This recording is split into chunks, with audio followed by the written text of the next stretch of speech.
So thanks you guys for joining. We want to kind of get this icebreaker going.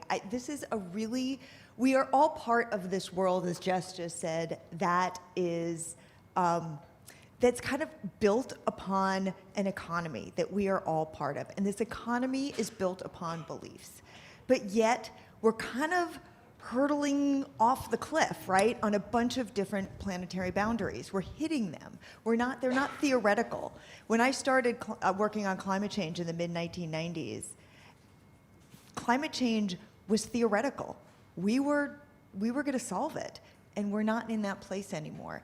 And now we've got biodiversity loss, and we have water issues. And we've got a multitude of things, but yet we're not addressing them. And there's a bunch of different reasons on why that is. And so what we're going to talk about is where our beliefs are that are stopping us from moving forward and doing what probably everybody here in their mind knows that we should be doing. And how can we start to shift some of the narrative and discussion? So let me introduce myself. I'm Shari Friedman, and this is a very unusual conversation for me.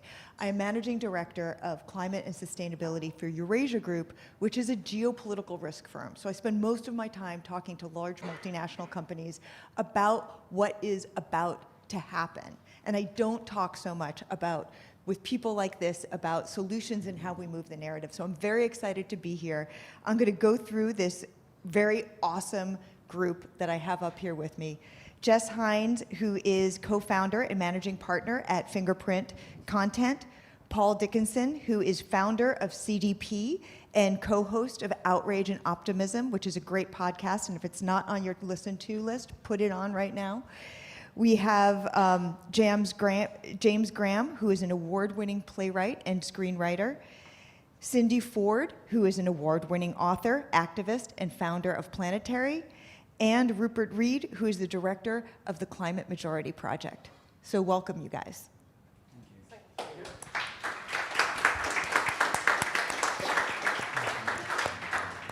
So I want to start this conversation, and I will say that we just had an awesome back and forth. So this is going to be a little bit of a rehash of what we were talking about. There's a lot of great points to make, but one of the things that really came out in our pre-conversation was that where we are today is based upon some core beliefs that have kind of like a background of how we built this economy to how it is today.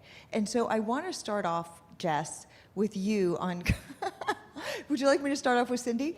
Okay, I'm going to start off with Cindy on this core beliefs. You had some great ideas about how we got to where we are today on core beliefs. And before we start to talk about shifting them, let's just talk about where we are today. And I'm hoping you can comment on that. Yeah, sure. I'd really be happy to comment on that. Thanks, Shari. So I think the lens that we view our world on, the modern global north, is incredibly limited. There's a huge erasure of history and a large, massive portion of the story of the human family. The book that I'm working on at the moment is called Strange Fruit. It's about colonization and climate change. And I think it's really important to tell that 500-year...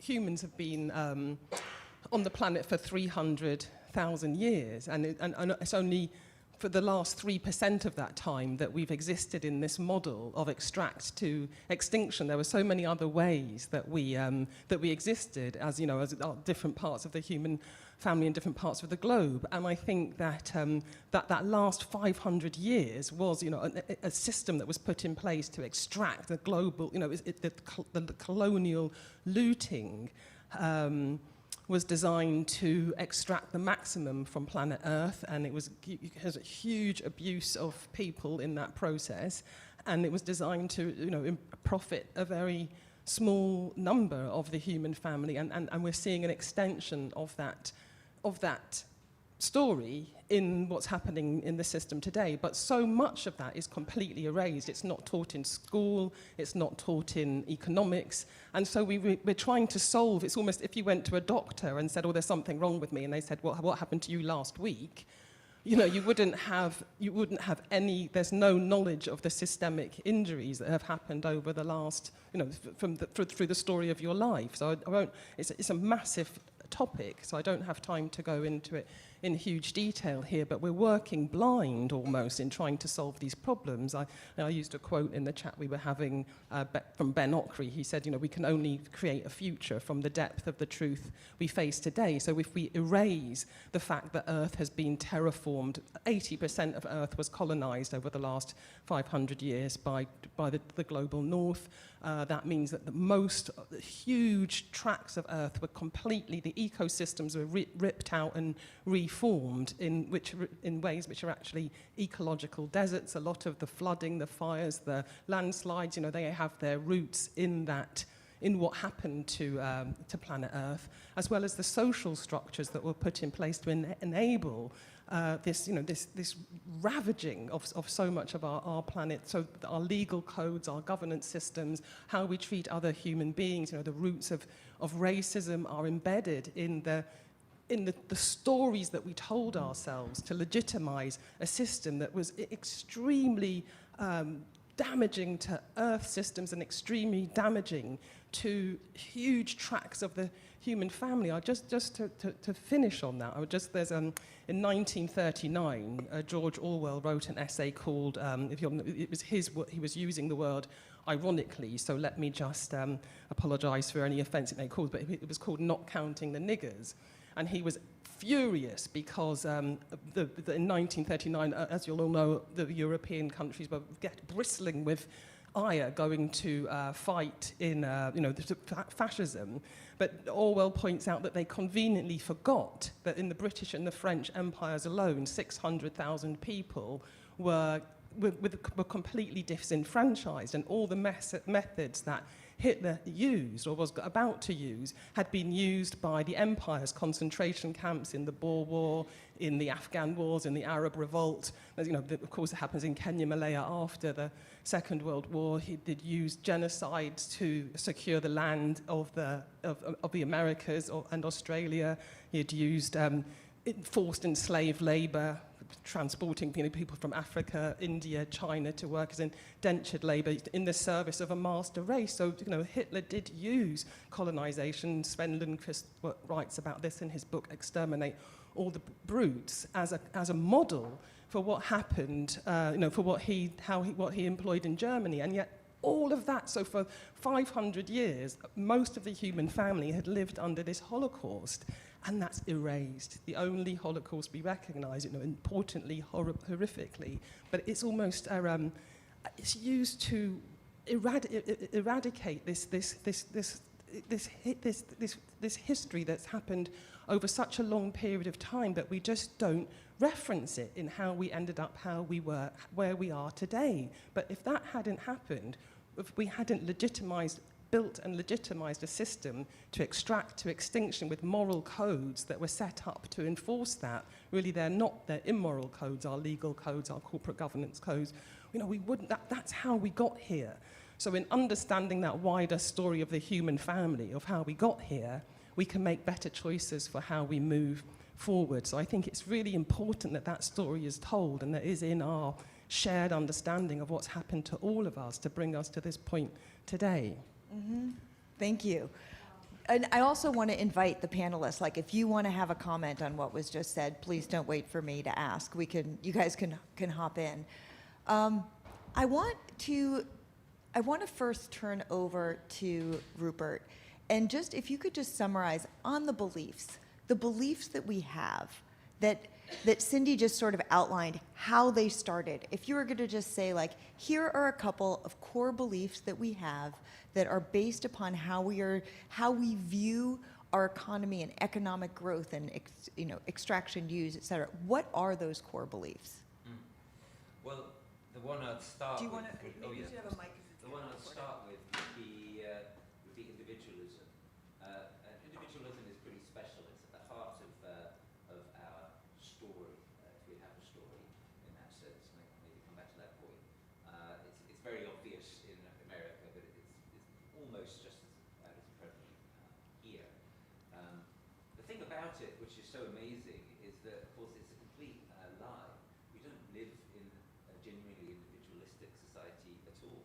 If we lived in such a society, then there wouldn't be all the kind of mass conformism and mass emulative approaches to life that there are.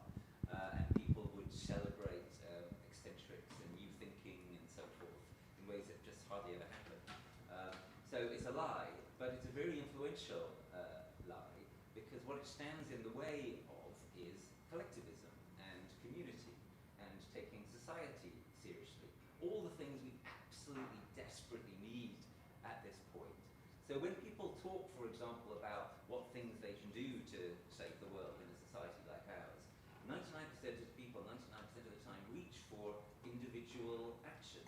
Things like, well, I could eat less meat, or I could fly less, or I could wear second-hand clothes, which are all super things to do, but are absolutely not going to save the world. If anything's going to save the world, it's going to be mass action by people understanding that in order to actually change anything, nothing happens unless people get together. So individualism is an ideology which possesses us. It possesses us in a way that makes us possessive. It does so in a way. Which is disastrous for the kind of organization that we actually need to handle any of the kinds of issues that Cindy was describing.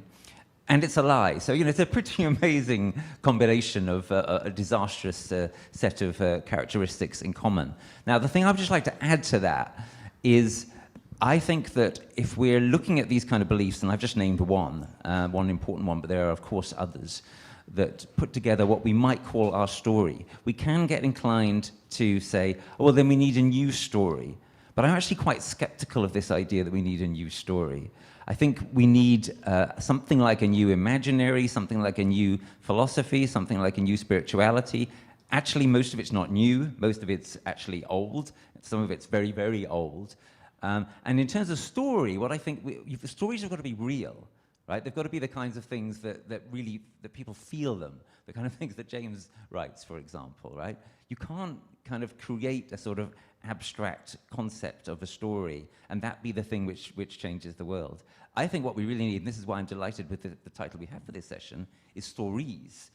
And that's what I hope we're going to spend a lot of time talking about. I think what we really badly need in order to be well-placed to displace the ideology of individualism, for example, are stories which very powerfully get people to see themselves as being part of collectivities which can change things. For example, the great recent example in this country is, of course, Mr. Bates versus the post office, which isn't the story of one man. It's a story of one man who starts to bring a load of people together.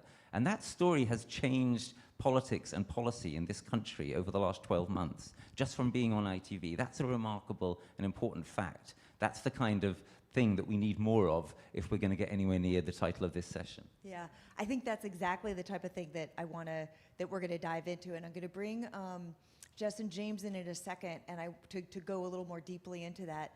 Paul, before we do, I wanted to check in with you on beliefs, and also, we're talking about.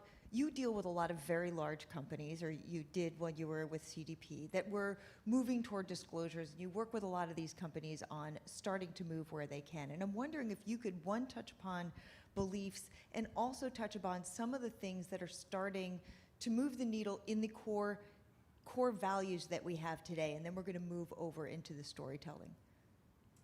I mean, thank you. In the nature of a conversation like this, we range ridiculously widely across politics and economics and history, and it's great, we've got to do that. But I'm glad we had the conversation earlier, because I think I might know how I fit in with various kind of writers and other people. It's not my job.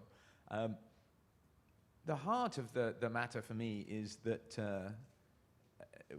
one enormous mistake we've all made is to fail to appreciate that big investors and banks and big corporations are political actors in a weird way, and they control ridiculous amounts of everything that happens.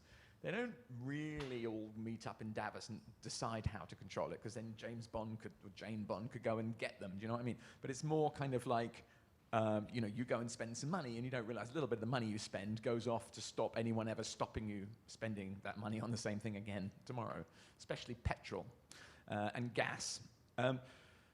So we've got this kind of awfully weird politics, and it means that I was saying in our discussion earlier, we COVID-19, the government locked us up in our homes. Jesus Christ, that was really something. And then, with the Ukraine, the government sending these missiles off, it may be a good idea or a bad idea, but I mean, the government's just like doing its thing. climate change is like, oh, well, there doesn't seem to be a government, so I'm going to, you know, eat less recycled, you know. So why isn't there a government? That's the question. And I think the reason there isn't a government is because we have forgotten that every time we spend money, we contribute to something that subverts the political system. And then we all run around saying, well, there's no government and we're all going to die and the kids are going to die, so what are we going to do? So to conclude my little opening statement, I would say I am certainly interested in spending an awful lot of my time. You gave a little speech about what we needed to do, and you said the kind of like forces of evil, for want of a better word, spending a lot of money to stop us. I'm enormously interested in how financial institutions, corporations or whatever, start to put money behind the stories and the narratives on this panel. Because I think only when it's not, you know, it's easy to say Exxon's evil or something, but Apple is not a good.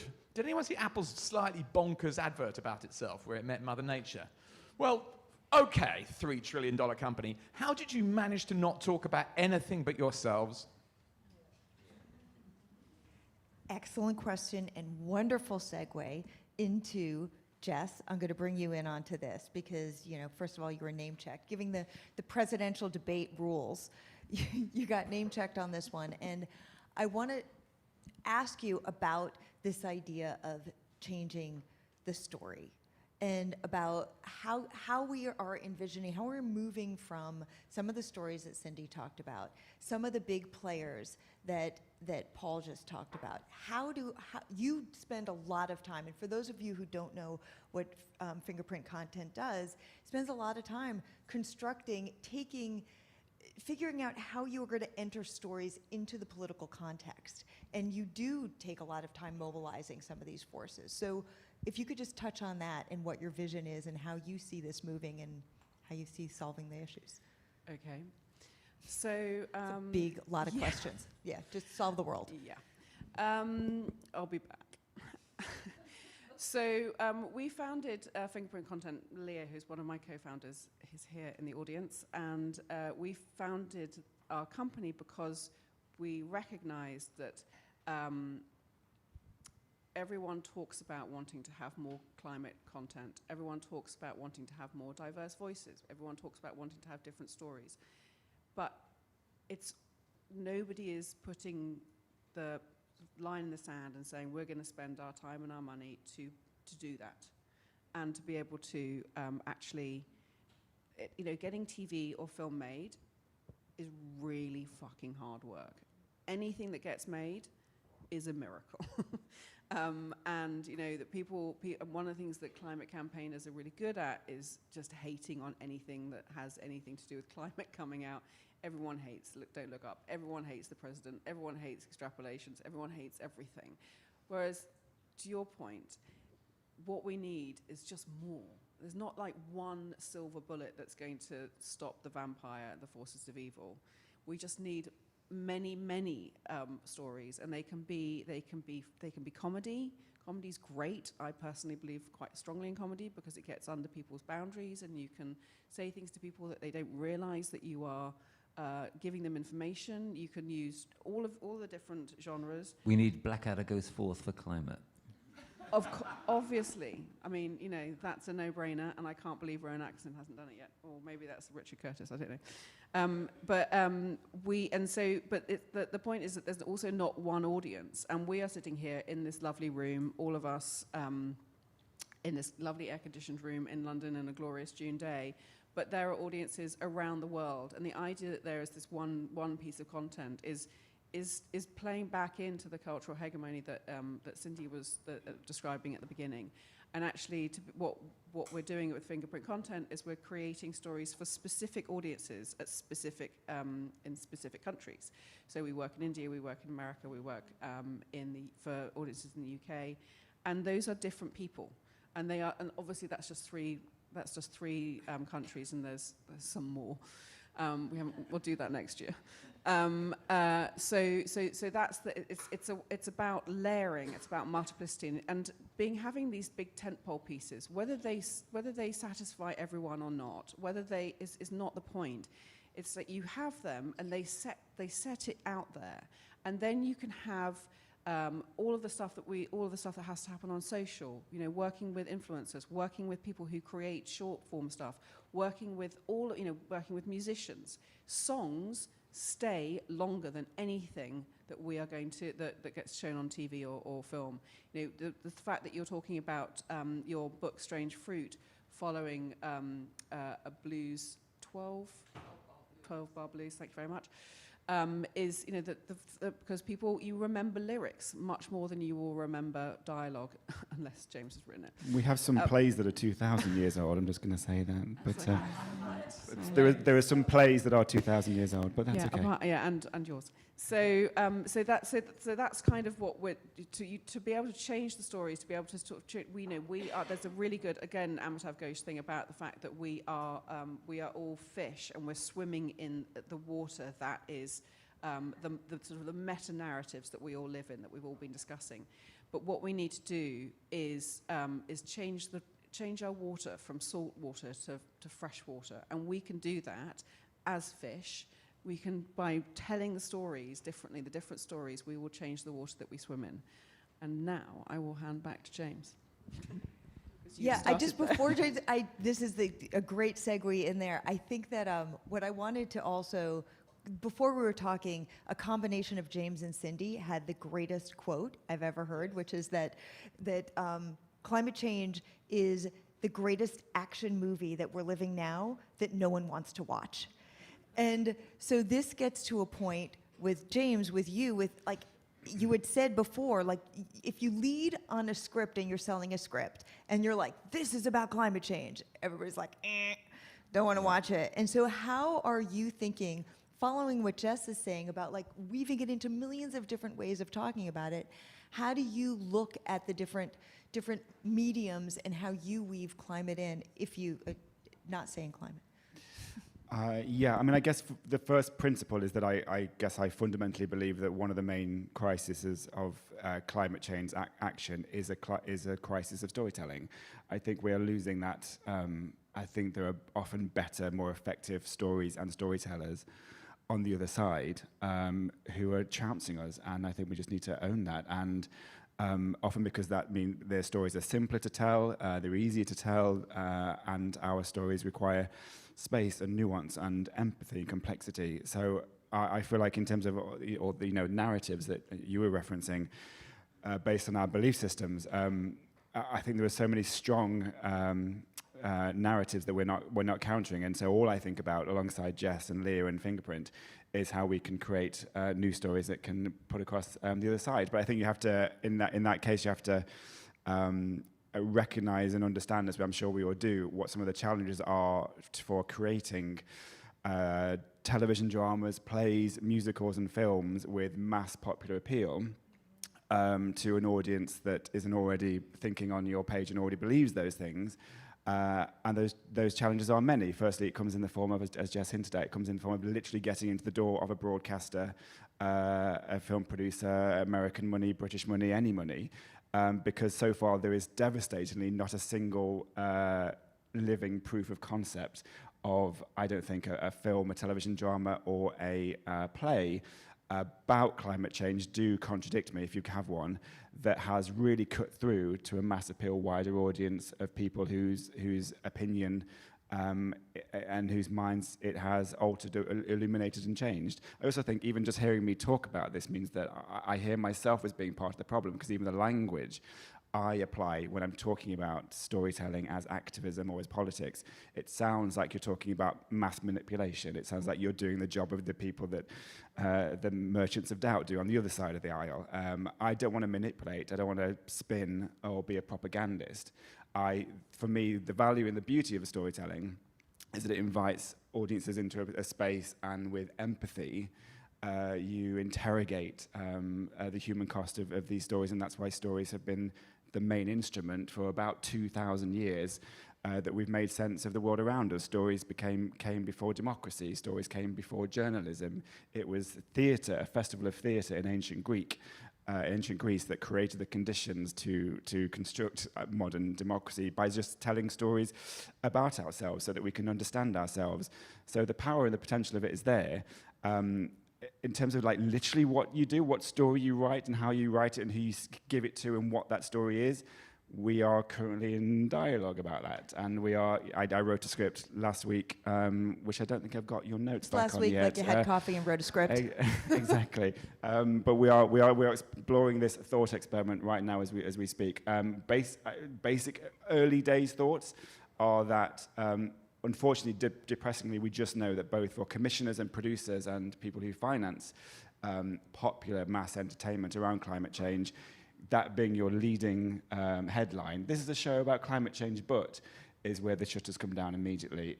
If you say it's actually a story about community, it's actually a story about injustice, it's actually a story about disinformation or truth or reality, or the fundamental threats to civil liberties, or the post office scandal, a perfect example that got under people's skin because essentially it was a story about unfairness, and there's something in the British psyche in particular, like cutting in front of a queue or something. We just can't bear unfairness, so we go on that. So we are exploring ideas of how leaning into genre more, it being a thriller. So the script I'm writing is more a thriller about disinformation and free speech and the culture wars, and then it's distilled down later on into the main vulnerability in that horror show, which I think is inaction against climate change. But it's the game you have to play and the dance you have to dance, I'm afraid. Yeah, please. I think I'm quoting Rupert, quoting the writer. Say the same thing. Well, why don't you say? No, you go. Well, Kim Stanley Robinson, apparently the science fiction writer, said, apparently anyone who writes produces some art or whatever that doesn't have climate change in it, that is science fiction because we've got it now. Yeah, that's true. Yeah, if you don't show those impacts, it's true. I want to just follow up on a question that you said, and I'd love for you, James, to start, but I'd love for anybody else to jump in, and I'm going to give a heads up to everybody. I'm going to open it up for Q&A after this. You're writing this film right now about disinformation. So you can sell an issue, you can sell disinformation, but you can't sell climate change. So I'm wondering, and I'm assuming it would be the same thing if you biodiversity, or if you said we're going to talk about water crisis. Well, maybe water crisis actually might be the exception. But why is climate different? Yeah, it's a really, really good question. You're right, there is an absolute appetite for specific issue-based and even activist-led art and mass entertainment, and the example given is exactly the right one, the post office scandal. Because what drama I think tends to do, and is its main superpower, is it takes something that's quite far away and just brings it closer to you because of its relatability on a human level. Fundamentally, the post office scandal is about a system of software failing and nobody recognizing that. And people wrote hundreds of think pieces and articles in newspapers about it, and it didn't cut through. Politicians made speeches in the House of Commons, and it didn't cut through. But walking through moment to moment, beat by beat, a story where you're having to live in the experience of the characters, and there are consequences, human consequences to those characters. That's why storytelling has lasted 2,000 years. It is still story as a vehicle is still the most effective instrument in understanding, I think, political and social issues. I guess climate change is hard because, why is it hard? Well, you tell me why it's hard. I think it's hard because the most powerful and lasting stories have often been about the individual against a system, and where the individual makes a choice and there is a consequence to that choice. So that can be a domestic choice. I'm going to leave you because I don't love you anymore. That's a play, and that play can last hundreds of years. I wish I was king, so I'm going to start killing people, and I'm going to become king, and I'm going to start a war. That's a play that is understandable. I see the cause and effect there, and I see what you're saying about wider themes of power and corruption. There's something about the scale of climate change, and because of the false narratives that have been put into our collective mindset, a disconnect between human behavior and consequence and impact that I feel like it's almost too big to compute. And I guess also fundamentally, stylistically, aesthetically, if ever there's a climate change movie, it's always set in the Antarctic, or it's always it's never set in a market town in the Red Wall, where the relatability of the high street closing down because of Amazon, and there being no longer any public realm or sense of community. So the idea of collective action or our identity as a physical community has completely collapsed. So we're now all just these atomized individuals sat at home doing nothing and have no idea, no sense of agency or power. I'd write that story rather than setting... And that collides with the sheer hugeness of climate breakdown, right? And it seems to me that that is a key reason why people are really struggling to look at it. So Amitav Ghosh says, if you're going to take on a subject like climate, it's going to have to be presented as something like an epic, right? It can't be sort of an ordinary novel or an ordinary sort of small-scale human interest drama. That isn't going to take the whole thing on. So we get something like this, for example, this magnificent book, but it's quite fat. This is The Deluge by Stephen Markley, which in my view is the best piece of climate fiction we have yet. And it is kind of an epic. It's over a long period of time, immense, diverse sets of characters. And I believe if it was made into really good TV, it could be event TV and could do the thing which no one's done yet. But why hasn't it been done yet? I think we can also add this. That you say, James, we're living this movie and no one wants to watch it. People don't want to watch it because they're afraid of what the ending will be. And they're right to be afraid of it.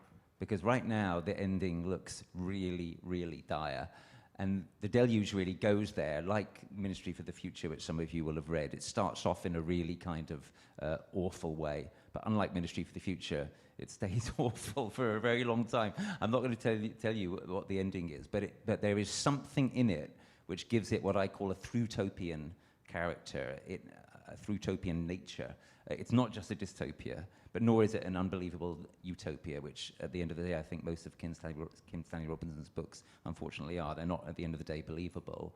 We need what I call throughtopias, which are stories that we can enter into, which take on the hugeness of it and don't shy away from it, but give us some kind of sense of maybe, just maybe, we can get through this. Maybe it doesn't have to be a bad ending, and that has to be felt and believable, and that's really hard, because climate breakdown is really hard. Okay, yeah, actually, I wanted to ask you, Cindy, this point about creating a story with maybe not a horrible ending, although I hear what you're saying, like horrible endings might happen. I wanted to touch on you with the books that you're writing right now.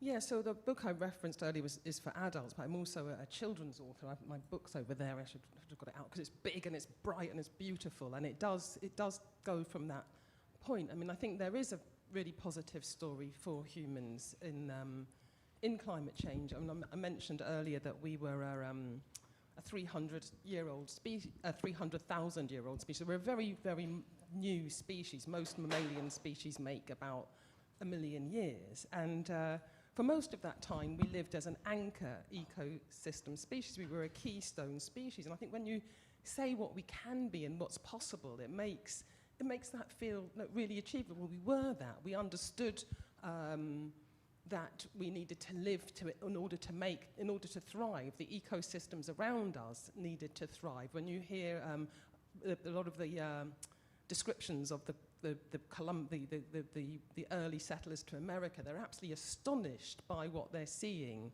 the First Nations people doing. They're creating forest gardens. You know, they're growing so many kinds of foodstuffs. They've got systems of farming with animals that are about bringing not the horrible imprisonment of animals that we have in industrial farming, but bringing animals to them. You know, they take what they need, they respect the animals, treat them, they have rights, and they have the right to gratitude from humans. And so, you know, we can be that, we were that. It's only in this last 3% blip of our existence that we've become, a system came into place that taught us to extract to extinction and made us somehow believe that that was the only model, even though it's clearly fueling our own demise. So in my children's books, I really go there. So in Bright New World, I look at the 12 sections where we're putting most pressure on our systems, like energy, food, transport.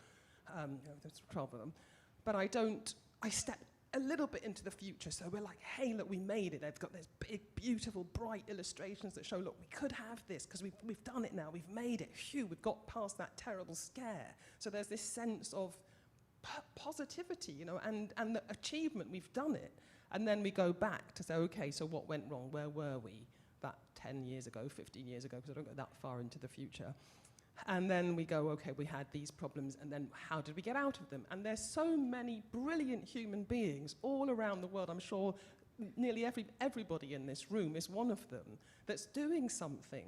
So we look at what's actually on the table to solve the crisis in the oceans or the rainforest or to the overconsumption or our ridiculous economic system, and we lay those out and use examples from entrepreneurs, young and old, everywhere, that are actually doing this work. So you can show that it is totally and utterly possible for us to get there. The last chapter in the book is called Thinking Differently, and that's actually the hardest bit. Because everything else is, I've been told not to use the word solutions because we are in a critical state. The interventions do exist. So I think that this book has actually been weirdly successful. It's on the national curriculum now in Australia, and I hope some other countries will follow suit. But I think the positivity of it with absolute realism is probably the thing, and this invitation to be this fantastic thing, this anchor, keystone species is a really compelling story, rather than we're all going to die. So I'm going to open it up in a second. Jess, did you have one thing to add? I've something that I saw yesterday, just really quickly, because I'm not sure. I don't have any answers. But I watched Bohemian Rhapsody again last night. I really like Raheem Malek as Freddie Mercury, and there's one. I don't know if it's apocryphal, but there's one point at the end where they are playing Wembley Stadium at Live Aid, and Bob Geldof's looking really sad because no one's phoning in. And then Queen come on and basically do a audience participation round of all their songs, and it cuts to people in the pub doing it and people around their tellies doing it and stuff. So everyone suddenly felt engaged in something which was huge and esoteric and too much and in Ethiopia and problematic, but oh look, it's Duran Duran, and and so that moment in the film, and I don't know if it's apocryphal or not, switched people from just watching as a spectacle to taking part and phoning in because they felt part of it. And we can't do another Live Aid, we know that.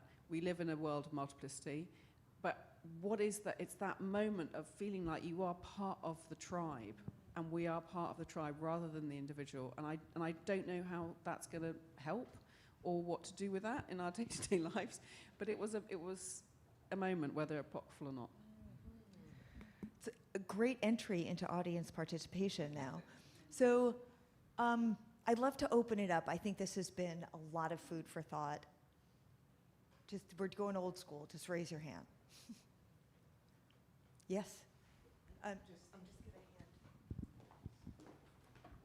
Hi, thank you for all your wonderful insights and thoughtfulness. Sorry, are you running the mic? Yes. Oh, okay, sorry. We have a mic runner. I will not supersede your job. So I'm just talking to this, okay. I was just thinking about what you were saying, the last thing, and wondering that, okay, so we've got the stories, wonderful, and then we've got the audience participation, and then what really, really sends shivers down my spine and is the frustration of then, okay, so what now? What am I going to do now? I've listened, I've understood, but now how am I going to go and sit outside Parliament? Am I going to lobby the large companies? Yes, all that, but they don't seem to be listening. Or are they? That's my question. That might be a Paul question. Oh yeah, so I know what to do, but I'm just not telling any of you. But if you all give me 20 quid, then I'll tell you. Look, for me, I voted the other day on a postal vote, and I was standing there, and I was like ticking the Green Party. I'm prepared to admit I vote for the Green Party. I love the Labour Party, but But it's a joke. Like once every 5 years, this envelope arrives, and I put one like this much biro on it. Forget it. So we have to find other mechanisms of political activism. Now, I don't know what they are, but I do think we can and do find them. I was involved long ago in the lesbian and gay equality movement, the Stonewall lobby group formed, and Sir Ian McKellen and all these people, and there was we talked about the kiss on the EastEnders kiss, this kind of, suddenly attitudes can change, but it comes from NGOs, or it can come from enlightened businesses. I had a friend, he said that when there was the first kind of Pride March in 1974, there were 200 people on it, and it was on the front page of every newspaper, right? Now there's 200,000 people, no one reports it at all. The corporations wouldn't have gone near lesbian and gay rights in 1974. Now you can't stop them sponsoring Pride. So it can be done. I'll just add something, which is, so we're talking here primarily about stories, storytelling, etc. And in the Climate Majority Project, we're very interested in this because that is a very powerful lever, potentially, to create a lot of change. But the change it's going to create is not necessarily loads and loads of people, for example, writing stories, right? It doesn't need to be, not everybody needs to write, the deluge or whatever.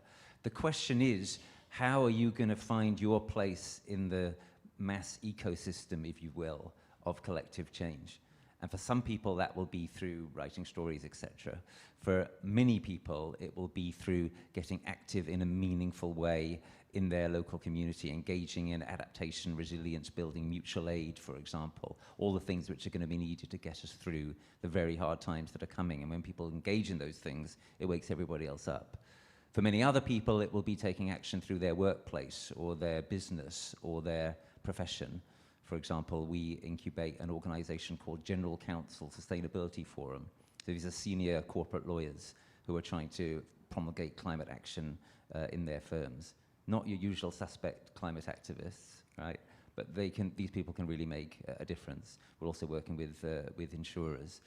Paul does some similar stuff as well. So the point is, there is a way, some people have more power than others, but everybody has a way that they can potentially find their place in this vast collective struggle, like we did in the Second World War, for example, right? And that's the kind of mentality, it seems to me, a gigantic coalition of elites and ordinary people starting to actually turn things in the right direction. That's what it's going to take.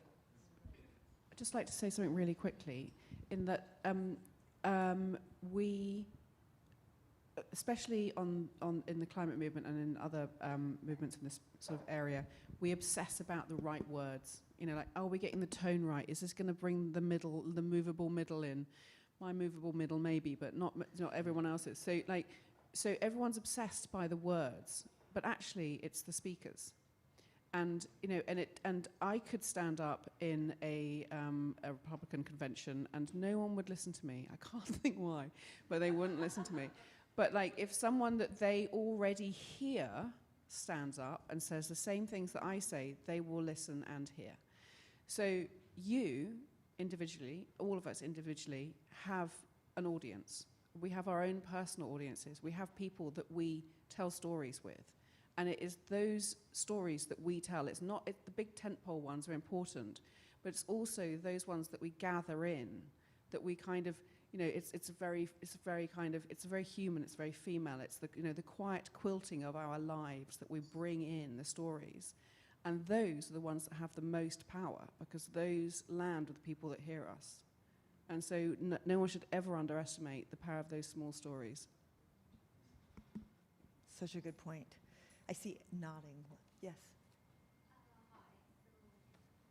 Hold on, somebody's coming with the mic. Just a second, it's coming your way.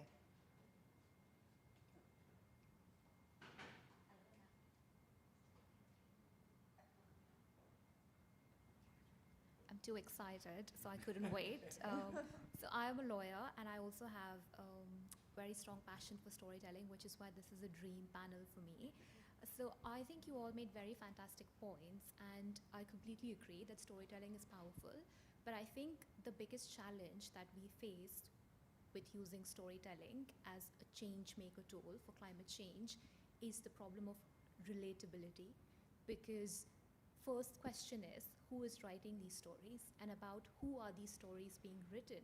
Because why is the reason a lot of people don't care about climate change? Because they can afford not to. In the list of problems that they need to care about, climate change is something they can avoid because they can pay for the water, they can pay for a higher brand. And these are just issues that they'll probably care about when it's in their proximity. And I think when I think about it that way, I wonder if there is a need to define who a climate change maker is in a different way. And whilst we're talking about degrowth, which I think is a fantastic economic concept, which I hadn't heard of before, I wonder if there is any merit in advocating for a different kind of growth for you as a person and for you as an economy, because that is a positive action and it propels you to take action rather than degrowth, which somehow makes you uncomfortable because it requires you to stand up against big corporations or the big media, which you may not want to do. Could you say your term that you had suggested again? A different kind of growth. Oh, a different kind of growth. It's teeing you up. Well, I'll just make one point on that, which is I totally agree with you that that degrowth by itself is an inadequate frame. Economic degrowth is definitely what we need, but to talk about it that way is mostly not going to work. We need to find other ways of talking about it which are more grabby. For example, the well-being economy is getting closer to the ballpark of what we need, it seems to me. The frame of degrowth has only one advantage, which is that you can't greenwash it. It can't be sold out down the river, as it were. But I don't think that's enough of an advantage to outweigh its significant disadvantages as a frame. I just wanted a tiny story, because I loved what you said about, and I knew this, but it was really good to hear you say it. Like, why do we care? We can buy whatever, air conditioner or something. And there was a researcher, I think, not well known, but she went to Bangladesh to sort of work with a lot of people who have a big problem that a lot of Bangladesh spends quite a lot of time underwater. And so a lot of people's houses are on kind of stilts. And they made a play actually, but the play was about tying up baby. Because if you don't tie up a baby at night and a baby were to crawl out of your dwelling and fall in the water, then your baby's gone. And that just kind of like, oh, that's climate change. Yeah, I just wanted to say very quickly, because I really want to ask Jess to tell a story. The consciousness of that. There's people who can afford to ignore it, but there's also people whose lives are so stressed that they can't afford to do anything about it as well. It cuts both ways. So I'm really conscious in storytelling that, trying to be representative in a very authentic way. And I think, Jess, your work of Defenders on Planet Earth is a brilliant example of that. Yeah, I'll just touch on that briefly, and then I think that as James has probably more to say on this. So one of the projects we're doing is called Defenders of Planet Earth, and it is I've worked most of my life in India, in the Indian film and TV industry, so that's why we're in India. But it is about the ordinary people in India doing extraordinary things in the fight against climate change. And it is a light entertainment show. It's got an influencer doing being the host. It's funny, not too funny, but it's funny. I find the jokes really hard because I'm not the audience. The audience is young men in tier 2 and 3 cities in India, which is funnily not me. So I'm told they're funny, and it's basically like how do you celebrate what's happening? How do you celebrate the interventions, and also some solutions? But how do you celebrate that, and how do you celebrate people who have chosen to make a stand, whatever their stand is? There's one little girl who's 8. And who has collected 200 metric tons of plastic from the ocean as she scuba dives down and collects it. Her father, being an Indian father, was like, well, maybe you guys coming will help her work harder. I was like, I think she's okay. So that's a kind of like actually finding like who is the audience, what is it that they're going to listen to, what are the stories, how do you bring people in that aren't normally the audience and find something that's going to speak to them, and it's one project at a time. No, I entirely agree. I won't elaborate too much on that, except to say that we all know what the problems with the political narratives and the political stories we're being told across our national discourse are with regards to climate change, and it does impact on broadcasters' willingness to fund climate change drama, or even audiences to turn up to watch a climate change film or play because of the preconceptions about they're going to get lectured to, it's going to be patronizing, it's going to be mainly about the metropolitan elite, not my personal experience. It's going to be negative and scary, not positive. And you see that weaponized in political narratives all the time. Very briefly, we talked about this earlier. I found it so fascinating, the political narrative recently, which I thought was completely altered. The Uxbridge by-election, I think, is a classic example of failed storytelling certainly on the progressive left. So you have an example where, essentially, Boris Johnson's seat is up for grabs, and the Conservatives won that seat. And it was an example, they had said in their narrative, of the people of London, the working people of London, rejecting the overreaching arm of the progressive woke Sadiq Khan, and he was sent off, and it didn't. And the real people stood up against this. The real story was that a 15,000 seat majority swung to only 400. So the argument was turned entirely towards the plan of ULEZ. But because respectfully, the people in the Labour Party at the time didn't successfully tell that story. They were very tentative, they were scared about it, they were scared of looking elitist and out of touch because of the power of that narrative, that their narrative had no traction. So this lie over here, we won because people rejected this economic policy of Sadiq Khan, when actually there was a 15,000 seat swing towards it, is mind-boggling to me, and that is a failure of storytelling.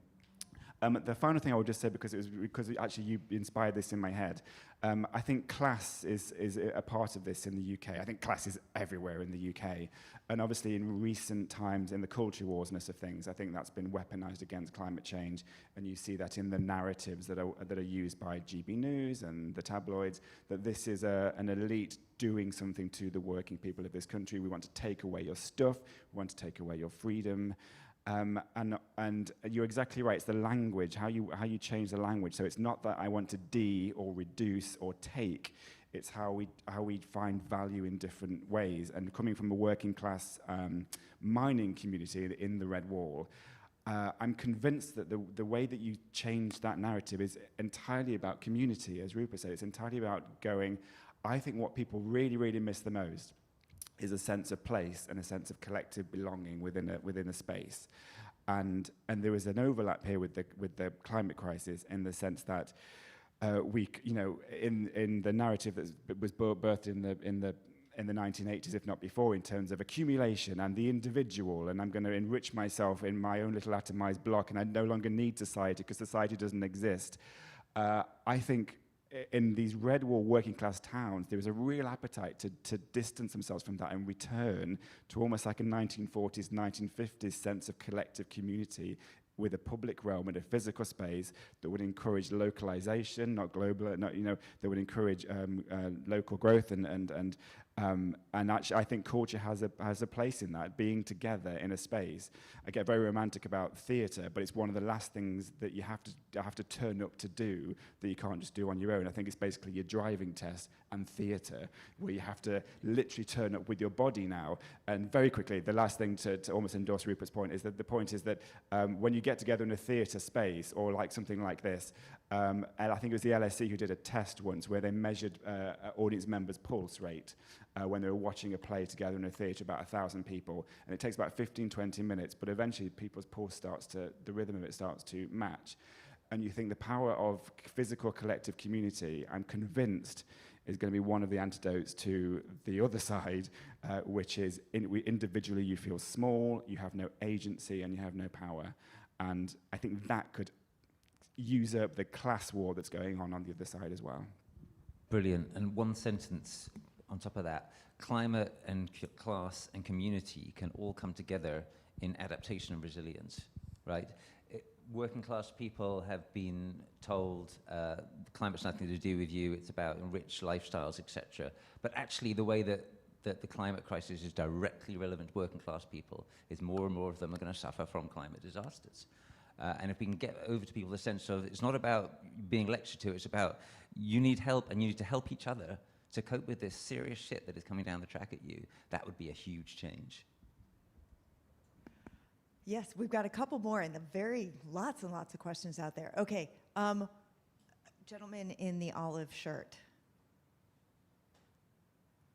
Thanks so much. That was really fantastic panels. And I really agree that like we need to tell stories to a broad audience. We need diverse backgrounds, people, and to listen to ourselves. And then my question is that, you know, obviously we are here with a very high collective conscious about we're telling and we're selling. So like obviously it feels so nice and heard and validated when we're sharing these stories and narratives with the people that you really want to engage in. But also we are building an echo chamber, and then sometimes stepping out of the echo chamber is so exhausting and so uncomfortable. And I'm not here to ask questions like how to engage in those difficult conversations, because I think it's a loaded question. But like personally, I'm just wondering, like after engaging in those conversations, you felt tired, you felt like you're defeated, like what you do and how you protect your belief and your own storyline and narratives. I'm gonna make a tiny point. I remember thinking very sorry for myself once that you know, I'd work on climate change and you know, it would never get fixed. And then I realized just about everyone who'd ever worked on kind of poverty and it would never get fixed, or illness and never get fixed. And I was kind of like, get over yourself.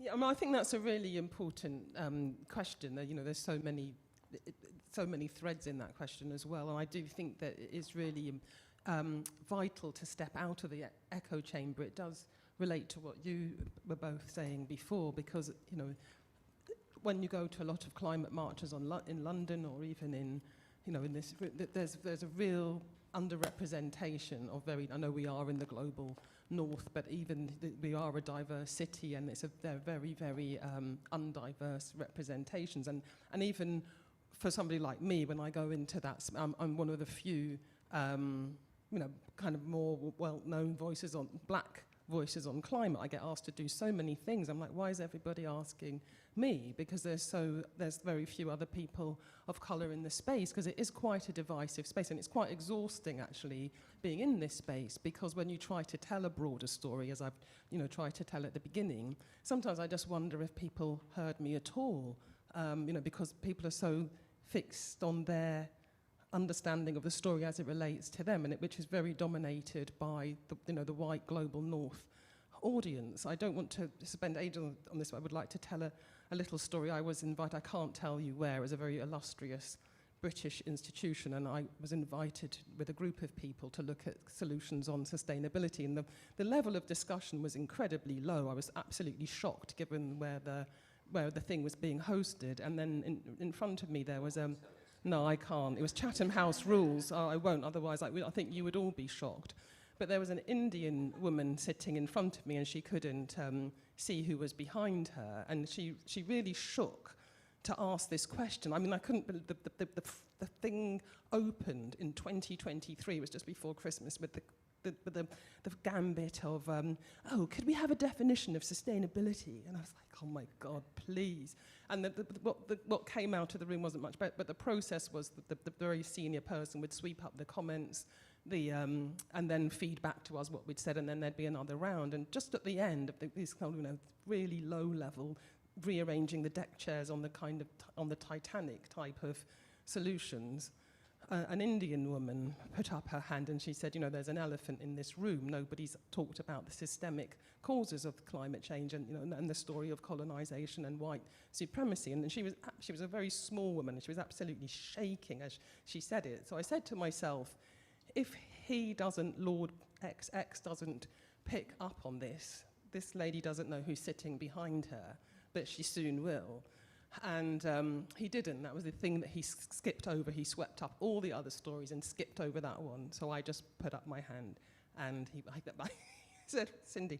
And I just told this other story, and I'm quite fluent on that issue. It's a little bit of what I told you at the beginning of the opening, but it's exhausting doing it because it's hard. It's really hard to keep doing it. And at the end, it did change the narrative in the energy of the room. And a very senior economist said, I work on climate policy. I've never heard that story. I've never been able to understand the link between colonization and climate change, between what happened then and so how the hell can you be thinking about solutions like climate finance, like loss and damage, like reparations, like debt jubilees? Those don't make any sense unless you have a really deep understanding of what's happened. But the saddest thing was we had lots of people came up to us afterwards, myself and the Indian woman turned and she said thank you, but she was still shaking, and she said, and they said, well, no, well done, it was so glad that you served. She said, every time I do it, she says, I feel I've hurt, it's an injury to myself, because it takes me so much courage to stand up and say it, and I feel so depleted by having to do it. I'm a fighter, I've been an activist since I was a teenager. So I've got the energy and the resilience, but you do think, do I have to bring it up again? Do I have to be the only one that can stand up and speak on this? It is depleting, it is really hard, and that's why I think it's really important to listen when you hear people who come from a different demographic, socially, economically, racially, from the global south. Please listen to what we're saying, because we just get unseen and unheard, and it is totally exhausting. But without our side of the story, we don't solve this puzzle, we don't get out of this. So thank you very much for raising that. Yeah, that's a really good point. And I would just add, when I started on climate, I alluded to this earlier, it was 1995. It was a long time ago, and climate was theoretical.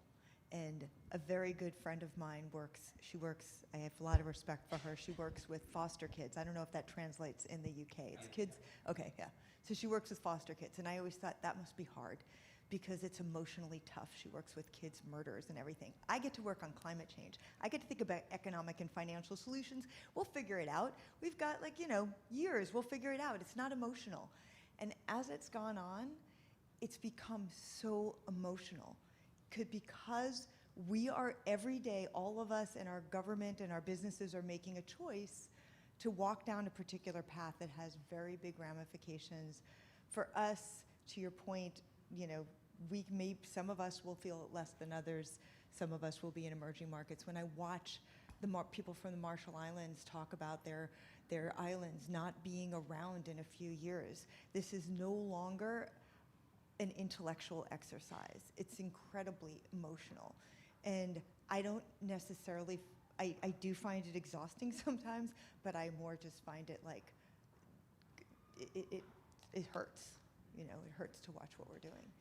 So I think we have to wrap it up. I watch rom-coms. Sorry. All Netflix Christmas movies. I call Jess. We've got one more, just time for one more, and then I'm going to ask a lightning round question, please. So my question is like, thank you so much. Obviously, really fascinating panel everyone for the insights. I'm thinking as well, like what I hear is there's also a lot of, there has been, or at least I was growing up in the 90s, and like I feel like even from as a kid, like it was always, it's your responsibility, it's you using the straw, it's you not doing this, all of this. I feel like that storytelling is shifting towards a collectivism, but I feel like even for me that seemed like a relatively new idea before I started working in the space, because it was all about individual action. The question is as well, a lot of times like corporations came up as like an absolute negativity in this space. But as Paul said, like a lot of control, money, financing, influence, shaping the world, shaping business, shaping economies, sits with large corporations. So everybody has to be part of a collective solution.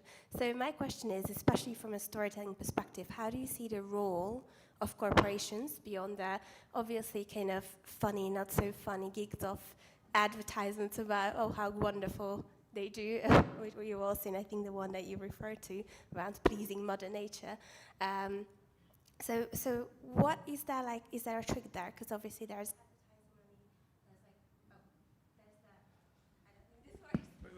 Okay, let me give a short answer, because I know we're over time, but thank you. It's a great question.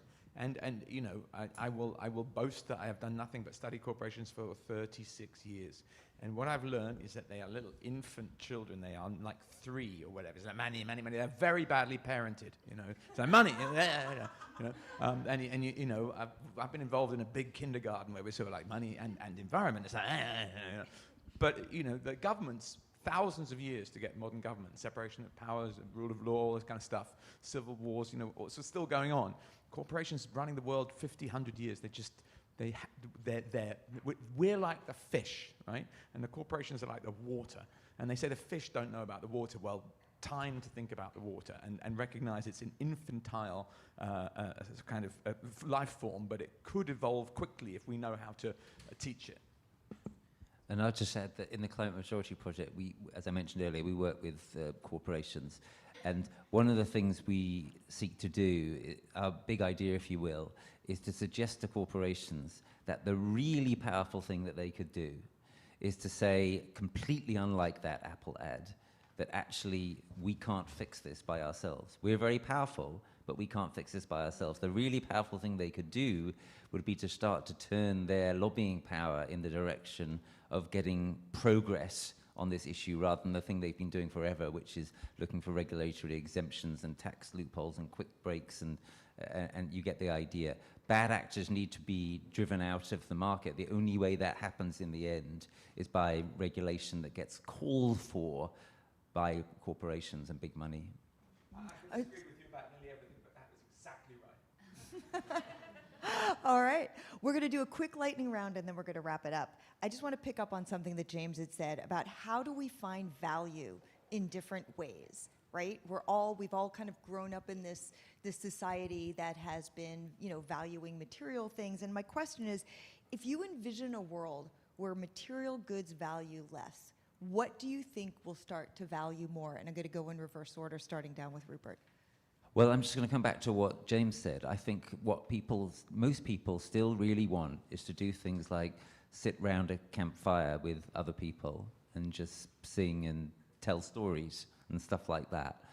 And if we can really start to find practical ways, for example, through building community resilience, of reviving community, we'll remind people of that, and we will get them to step beyond this pseudo-individualism, which I gave a critique of at the start of this evening.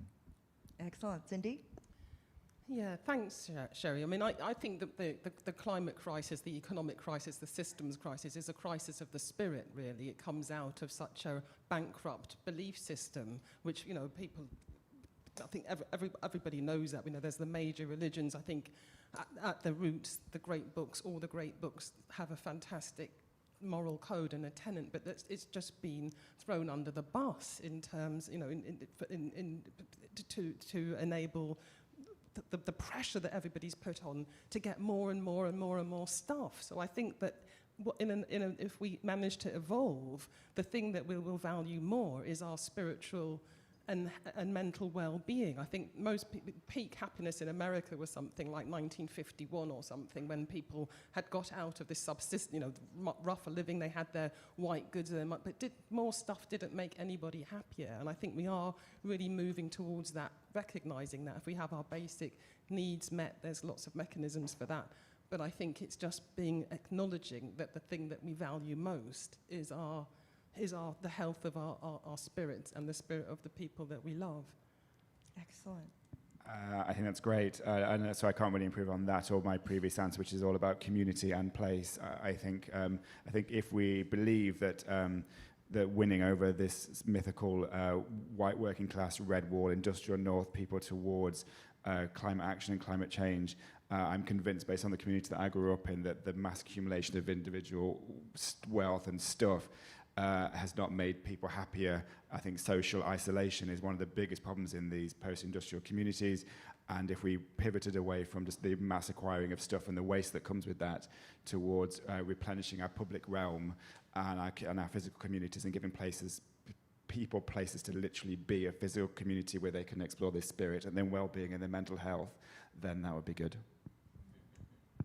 Yeah, I mean, I'm going to cheat and say that the answer is that there isn't an answer. I think we've been disguising the question of what we're doing here for thousands of years with religions. Some good things in there, but a lot bad. We've been disguising what we've been doing here for hundreds of years using economics. But I think probably the occasion that we will rise to is kind of working out what we're doing here. It's not for me to say what that is, but it's for us to enjoy working it out.